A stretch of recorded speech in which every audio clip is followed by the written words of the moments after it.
Right. So just starting off here, these are our new hero products. Just been awarded with like, these are our Intel and AMD motherboards. I just had to double check the chipsets. Yeah, so this is our Z890 Hero Maximus this is the BTF hidden connector form factor. Same thing over here for our X870 Hero BTF. So we'll get a little bit more into the detail here, but this is for the graphics card rear power. I can just pull it off and showcase. So we've got all of the hidden connectors just on the back of the board.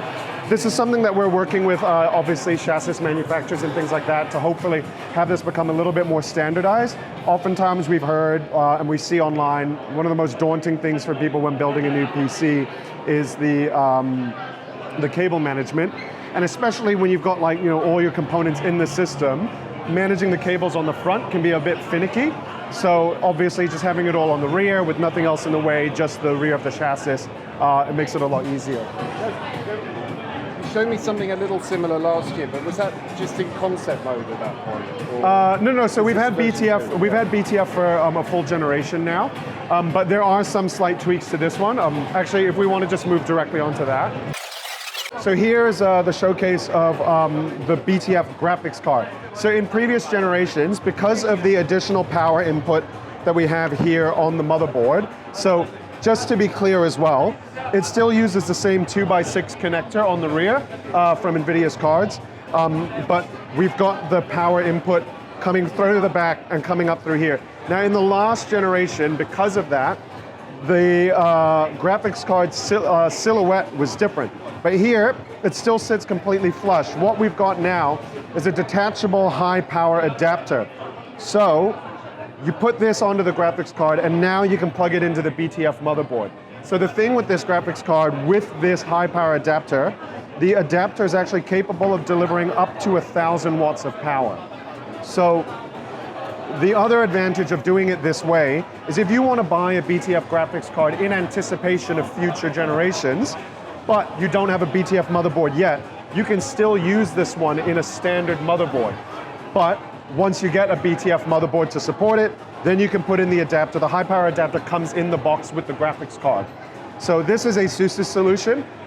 We've also spoken to the engineers and we're actually working on having it so that with the 2x6 connector up here as well, this will also be functional. So you can use this as well as the high power adapter and you can split the voltage, you can, maybe push even more power through your graphics card. I know that overclocking headroom is not what it used to be, but giving people choice and options. So these are the exact same motherboard, it's just one is standard and one is BTF. The visual difference mostly comes from, you'll see all this additional shielding here because there's no longer any access needed. So it's just covering up the motherboard and keeping it safer. Moving along, this is part of like our graphics card lineup. This is the XG Station 3, which is a external GPU dock. So this is running off of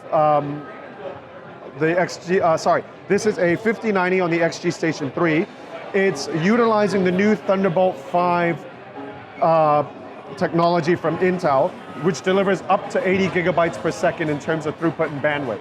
So we've got how long a distance will it do that? Because those cables have always been really short in the past. Yeah, I don't have an exact measurement. Obviously, the cable here is, it's a lot longer than they used to be. It's not too bad. It would obviously still need to be close to your laptop. Yeah. And as I'm sure you're aware, signal degradation over distance. But here we've got a thin and light laptop running Doom: The Dark Ages. Yeah, so this is, I'm pretty sure everything is maxed out here, and we've got just about 84 frames per second as an average. So any thin and light laptop with Thunderbolt 5 should be fully compatible with the XG Station 3. So that's a flow, isn't it? So that's already got discrete graphics. Does that get disabled in favor of that, or does that work in parallel at all? I'm pretty sure it's disabled in favor of the 5090, but I think you can play around with it in the software, and we'll probably have more updates to come. Just over here, if you have any interest, is a 5090 Astral White Edition signed by Jensen Huang. He signed a lot of things here, I think. Yeah, he did. And over here as well, this was something that we've done for a few cards previously. This is a collaboration with Noctua. So this is a 5080 Noctua edition. It's got a little bit of attention to detail, like the Noctua eye here on the back plate. It's probably, I'm fairly certain, our biggest card, or at least tied with the 5090 Astral. And it uses the new Noctua fans. So, you know, everyone knows Noctua for, you know, their cooling. Also, Noctua Brown is kind of iconic. So that's why as well the entire enclosure around the cooling system is also Noctua Brown. All right, so that's the kind of big updates to the graphics cards and motherboards. Yeah, this is a custom modded PC running with a 5080, I believe. Wow. Yeah, so this is a Taiwanese modder that made this called AK Mod. We work with them quite regularly. You can see the PCIe riser cable just here. So this is a fully functioning gaming PC, technically, but obviously if you had HDMI coming out of here or a DisplayPort, you'd probably need to stop it moving. But yeah. And over here are new wraparound AIO coolers with LCD. So 360 millimeter radiators, 2K 60 hertz refresh rate LCD panels. So if you've seen some of those like wraparound panels in like, they've got them in like Shinjuku in Tokyo, places in Beijing and things like that. You can create semi 3D effects with the kind of screen that you've got there. And we've got a white version coming soon to market as well. And then these are just our motherboards, our current motherboard lineup. These are all already released, so nothing new here. And none of these are BTF either. These are our current motherboard chipset lineups. All right, this way. If you wanted to have a look, this is what a full BTF system would look like. So BTF motherboard, BTF graphics card, everything would be plugged in on the rear. I can probably just, there is on this case a bit of a shield to cover some of the cable management, but you can see here the front I/O and the CPU power connectors are just on the rear there.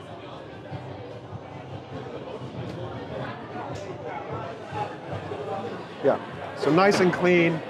From a visual standpoint, I think it does look like very clean. All right.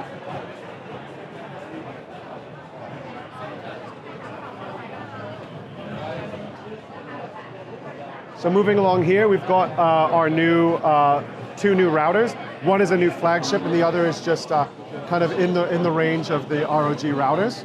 So have you had a look at? I was actually talking to Cam about this earlier. Did you have a look at our GTBE98?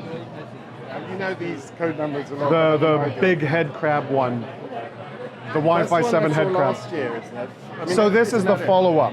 Right, okay. So this follow-up is the GTBE. Colored in white last year, wasn't it? Yeah. So now it's a GTBE 19000 AI. Now it has an AI board on it with an NPU. I will fully admit, they've explained it to me once or twice. I still don't quite understand what the NPU does on board. But if we send this through to you guys to review, if this is coming to market in Australia, for sure we'll have a media kit that will go more in depth into this. And then over here as well, this is our new ROG wireless router, the BE18000. A little bit of like a sleeker design, not as gaudy with all of the antenna legs coming out of it. Yeah, so yeah. These have always been my favorite, these ones here. Yeah. So tri-band, Wi-Fi 7, 20 gig capacity, completely compatible with the Asus router app to set up like AI mesh, all that kind of stuff. Can you turn it around for me?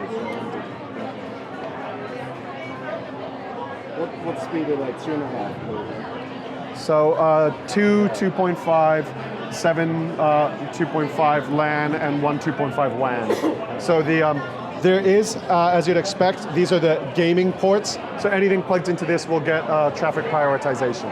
Oh, is that the actual board inside it? Yeah, so that's opened up.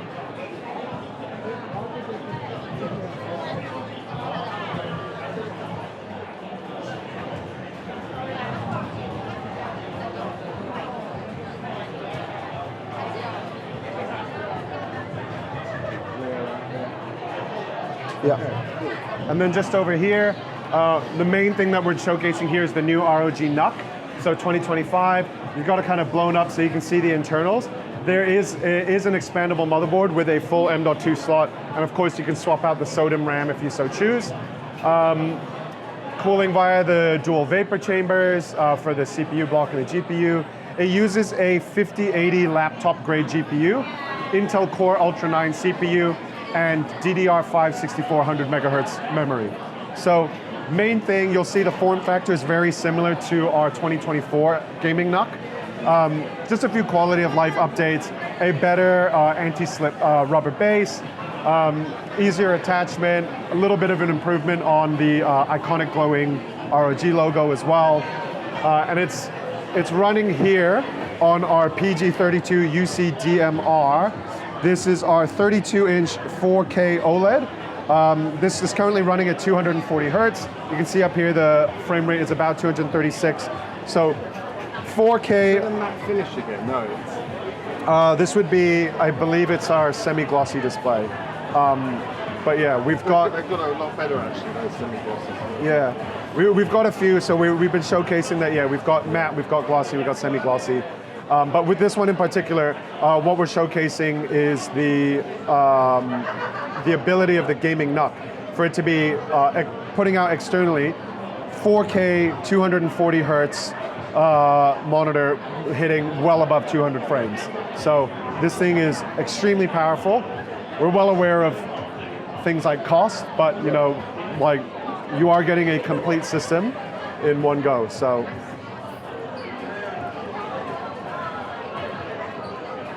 yeah, all right. And then moving along. So here we have our dual mode XG OLED, the XG32 UCWG. So the dual mode aspect of it is you can choose to either have it as 4K 165 hertz, so you know, high resolution, decently high refresh rate, or you can drop it to full HD and double the refresh rate up to 330 hertz at 1080p. So this is kind of a dual purpose monitor, as dual mode would imply. If you want, you know, 4K 165 for playing some single player story games, and then if you're, you know, done with that and you want to go to play competitive titles, you can double your refresh rate. But just moving across here, sorry. Speaking of high refresh rate monitors, this is our ROG Strix Ace XG248 QSG. This is our fastest gaming monitor that we've ever made, the world's fastest esports monitor. It's 610 hertz when overclocked. It's using a TN panel now, like Super TN, which the engineers just tell me means that there's an even lower input lag. I believe we've got the UFO test running up here as well. Say, we got the fastest at 600. Yeah. So they went up to 610 just to get them. Basically, and you know, 610 is a bigger number than 600. Yeah, so, exactly. But this thing as well was also really designed with like esports in mind. If you're very familiar with like the way that like some FPS pros play, so we've changed the base to be a lot flatter. So it's more flush with the table, so that, you know, when they do the angling of the keyboard, it's not as big of a deal. It's fully adjustable, but one of the things that's really good about this monitor, I don't know if you've seen in esports before, they always have these sort of specific ways that they sit. Yes. So now we've got the angle and the flexibility for the way that a lot of esports pros kind of sit and utilize their monitors. So this, we're hoping, is going to be meeting their needs. 610 hertz obviously is as fast as it gets right now. Our fastest OLEDs, I believe, are kind of capping out when overclocked at about 500 hertz. So TN, if you're just looking for the biggest number on the refresh rate, Super TN is still the way to go. It's not quite hitting that on there, is that just because it's got this stuff open? It might be. I know that it. Probably is. I know that it did it earlier. Yeah, so the refresh rate here in the past, so I got drilled into me, like all the crouching down. Yeah, there you go. Looking at it in funny. So once I close Doom, yeah. Well, I mean, if it was doing that while Doom was playing, Jesus. Wow. It's got strobing backlight, I'm guessing, on this one. Yeah, so it has the ELMB2, which is extreme low motion blur 2, like R, to improve the visual and motion clarity. So, yeah. So just here, this is already in market, I believe. Our Asus TUF BE9400. This is our TUF Gaming Wi-Fi 7 wireless router. So this is pretty much the same technology we've been seeing throughout the booth already, but we're just showing a couple of things like that. It's coming to TUF Gaming. So for example, last year with our BTF lineup, it was only coming to the GeForce cards. But now you can see this is a Radeon card. So the 9070 XT is a fantastic card, and now we're bringing BTF to our Radeon lineup as well. So same thing with the high power adapter, and you can see here as well, even our TUF Gaming boards have got, are going to be prepared for BTF. And not really unique to us, but we've also got the 9060 XT, which just launched while we were here at Computex. So this is just a standard graphics card, but the 9060 XT will be in market very soon. Yes, the commercial routers. Yeah, sorry. So we've got a few here on display. And coming to Australia? Well, I can't promise it just yet. Yeah. It'll be up to the product manager. But here we've got examples of our travel router series. We've already got one in Australia. I think it's the AX57 Go. So here is the 5G Go and the AX50. So real nice and small. You know, you put like a chip into it, and you just have Wi-Fi 7 on the go with 5G. Yeah, so we do have some of our current mobile, like commercial routers already in Australia. So I'll have to double check to see if these will be coming to market in Australia as well. And then over here as well, just a little bit more. So you can see the travel router with you know, examples of like good use cases. So the thing is, with our expert Wi-Fi line as well, which is like just over here, we're kind of targeting it very much at like small, medium businesses first. You know, we don't really have like, you know, full-on like wireless access point just yet. But with these kinds of things, you know, the network switches, the routers, these kinds of things, it's one of the interesting things that I've been hearing, at least online a little bit as well. Some people, they just love the design of it. It's clean. So the idea is for it not to be too obtrusive in a small, medium business setting. But I think some people even want these in their homes because they're just very clean and good looking, yeah. But so all of the guts would be quite similar. The Expert Wi-Fi series in particular has extra features built in to help with SMB setups and things like that, like multiple SSIDs, different connection options and all that kind of stuff. All of which you can still function with the Asus router apps and the software that we have available. We've got new workstation motherboards, which I will fully admit, I don't quite understand the workstation stuff. But we've also got, for the monitor side of things, our new ProArt 6K monitor.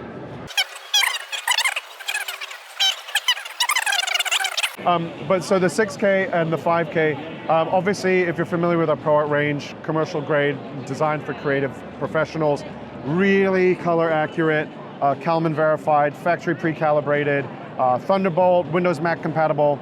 I think when you look at these kinds of monitors, you can really see like the attention to detail with things like the color grading. We've got a lot of different options, and with this particular one, the PA32QCV, 6K, one of the things that we've got is like some people film in 6K nowadays, and it's obviously wonderful to just have a native 6K display that you can display it on. Another thing is, if you're working with 4K footage as well, I believe the 4K footage on a 6K monitor would only take up about this much space, and you can still have all of the toolbars and all of the additional information that you need without ever obstructing your workflow. So we've got an example there with the 5K, so you can see they're working with a full 4K UHD image. And all of the toolbars and the hotbars and the information around the side is not getting in the way at all. So obviously with a 6K monitor, you'd like double that, well, more than double that screen real estate for where you can put the toolbars and things like that. So we've also got updated software. AI is a big feature, as it always is these days at Computex. So actually we have the capacity that you can control some of your monitor features and monitor like display brightness, contrast, things like that, modes, with speech recognition. So you can ask it like, turn brightness to full, brightness to 50%, contrast to 75%. Obviously, you could do it by hand if you wanted, just here, yeah, like a caveman. Or you can, use your voice and control it with AI. So it's just about showcasing, obviously, what the software is capable of. One other thing, just on the other side.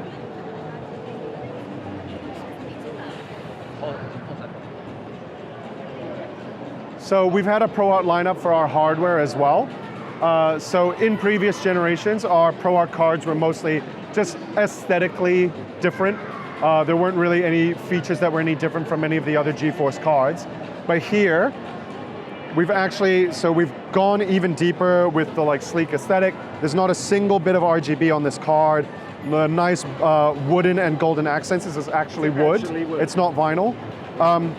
But this also comes with an SSD edition. So here, we've got an M.2 drive built into the graphics card to take advantage of the PCIe Express 5.0 lane.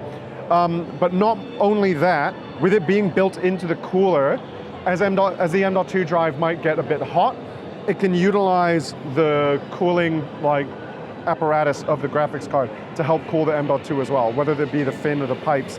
So you can see there, it's got the thermal pads just down there to hopefully dissipate heat into the graphics card cooler. So this one here is a 5080 SSD edition, and in the case, we've also got the version without the M.2 drive in it. Can you buy that case, or has it been made specially? No, this is a case that we have, our PA602 wooden edition. So we've got Wi-Fi build. Is there something with Wi-Fi in it too?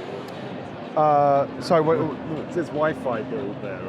Creator Wi-Fi. So the Creator Wi-Fi is the name of the motherboard. So the X870 just means that it has the Wi-Fi antennas built into it. It does have an area where they've slipped the antenna inside, but of course, if you wanted the antenna outside, you could totally do that as well for better connectivity. Yeah, so it's just a ProArt build. The X870E Creator Wi-Fi is just the name of the motherboard.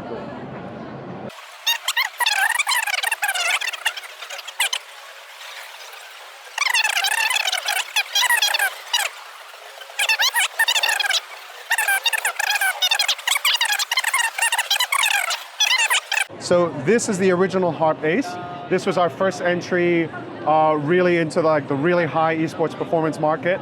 So we came out, it was a collaboration with AIM Labs. It's got the AIM Labs blue on it. But now the Harp Ace was so well received. We've had a couple of other follow-ups. So we've had the Harp Ace Mini. This is our Keras 2 with the Ace aim point sensor. So anything with Ace, same as the monitor, is for our esports and performance kind of great peripherals and equipment. But here is the Harp 2 Ace. So this mouse, if I remember correctly, it's only 48 grams. So not all that long ago, lightweight mice were considered lightweight if they were sub 100. Now we've got sub 50. We've even got, I'll just yoink this. So it's technically sub 48 most of the time that I've weighed it. Why is this one heavier than the other one? Oh, sorry. It's not heavier, it's just with a dongle. So oh, it has a dongle in it, there you go. Remove the dongle. So sub 48, but we round it up. Yeah, so the other one has the dongle removed. I did not think to check that. Yeah, thank you. Yeah, so the other thing about this mouse as well, if I know you got your hands full, and it's hard to show on camera, but with the old Harp Ace, this is using the typical ABS plastic. If you give it some flex, really press in, there is a little bit of give. It's still pretty sturdy, but now we've used this new bio-based nylon, and it's a lot sturdier. So the thing is, it's sturdier, it's lighter, and it's it's also got a different texture to it. So I don't know how well it shows up on camera. This has got a little bit more of a textured grip, smoother. That was based on some feedback, with the textured grips here, they just got really dirty and filled with muck and grime. Whereas this is a lot cleaner, a lot smoother, easier to clean. It's good at fending off fingerprints as well. Yeah, it's like a weird, it's almost like our OLEDs, kind of glossy matte, right? But yeah, this is a very lightweight mouse. up to an 8K polling rate. We've developed this mouse with esports teams. So NRG is a team that we sponsor, and Demon One is our ROG Peripherals ambassador. They've sent him a lot of shapes. They've worked with him in the design process of getting this made. So this has got the tick of approval for Demon One. He was the 2023 Valorant World Champion, along with his team in NRG. So yeah, this has his stamp of approval. So that's the market we're aiming for. Real high-end esports performance. So other than that, moving across here, this is our ROG Falcata. So this is a split keyboard design. It's a full keyboard just here. Well, I shouldn't say full. It's, what is it, 70%? I forget the exact percentage. 75%. Yeah, sorry, 75%. So it's a normal keyboard, but especially if you have any readers that are big esports players and they need all the more real estate to get their flick shots, you can unplug the right side of your keyboard, and now you've got all this additional real estate, but you've still got all the essential keys that you need, usually for FPS gaming. But unlike in the past, where you might have to buy something like a Razer Orb Weaver to have a separate peripheral just to save the space, now you can just buy the one keyboard and still have that same effect. The other advantage as well, as we just showcased earlier, a lot of esports pros tend to turn their keyboard like this. Now you haven't got all this extra stuff coming off the edge of your mat. But there's also a design aspect to it, which is like, it's pretty ergonomic as well. It's got these different feet with different heights, so that, let's say you put the heights here, it would kind of come closer to a neutral grip for an ergonomic use. I personally don't use these. I would probably always have it just fully together like this. Another thing as well, the way that it attaches, it just uses rubber for friction because we use magnetic switches in the keyboard, so we don't want any interference by using magnets to attach it together. We also have the multimedia scroll here, which is fully programmable for whatever function you want. Also, one of the more popular things these days with a lot of keyboard manufacturers is the changing the actuation point of the switches. So from a hardware level, you can change the sensitivity of the actuation points in the keys to 0.1 millimeters. In the software, you can go all the way down to 0.01 millimeters to change it. This is, for us, what we're calling it is the ROG Hall effect technology. So it uses like the Hall sensor and the magnetic switches to tell just how far you've pressed down the keys when you've let up from them, when they've gone back up, that kind of thing. So I know that this is a very popular thing with like routing. They've really set that standard, and a lot of other manufacturers have responded, and now we've got our own solution as well.